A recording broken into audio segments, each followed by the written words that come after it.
Hey folks, AJ here. Gonna make another video highlighting the PUWWSCAS798R Whirlpool Pump. Very popular pump used in the industry. We're gonna talk about replacing it and an alternative pump that we're offering to that pump, a little bit of an upgrade at no additional charge. Okay. First of all, when it's time to replace your Whirlpool pump, first things first, folks, always make sure you unplug it. Safety first, no power going into the pump when you're working on it. Okay, get that unplugged. Once you have it unplugged, on the back side here is the air tubing. Alright, you're going to want to pull that off. Now, when you go to reinstall the new pump, you're going to notice the end of the air tubing is going to be a little bit stretched out. You're going to want to cut that little piece off, lose that stretch part, and then heat the end up with a hair dryer. Get it nice and soft and pliable when you go to put it back on the air switch of the new motor. Okay, so a little trick of the trade there that helps you guys out.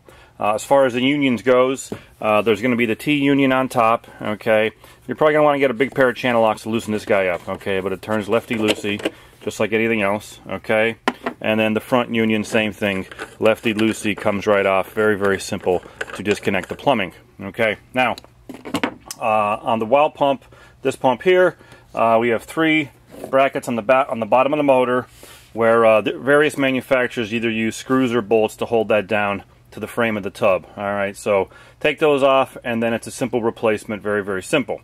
Okay, so we have this pump on the website, but we are also offering an upgraded pump.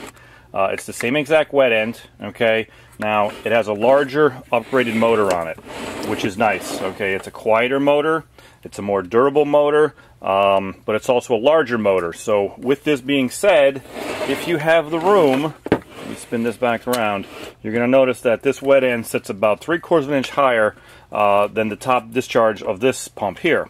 So when you take this top union off on your tub, if you have enough play in the plumbing, a little flex and bend that'll move just up and down like this to go up 3/4 of an inch, then you probably have the ability to upgrade this to the bigger motor. Alright, same thing with the front end union here. Once you loosen up this union, if you have a little bit of play in this plumbing that you can bring it up 3/4 of an inch without putting any kind of additional stress or strain on the plumbing, you want to upgrade to the bigger motor. Okay, when you go to the checkout box on the page for this pump on my website, there's going to be 2 bullet points. One's going to be give me the original motor, and the other one's going to be give me the upgraded motor at no additional charge. So as long as you have the play in your plumbing, we recommend getting the upgraded motor. Like I said, it's a lot quieter, much more durable. Now, the last thing is if you do have a heater, a T-style heater on top of your pump, you may not have the ability to upgrade to this larger motor.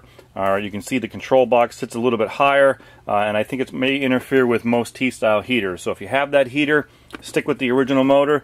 But if you don't, upgrade to the bigger, better motor. You'll be glad you did. Any questions beyond this video, feel free to give us a call. We are your Whirlpool Parts Authority.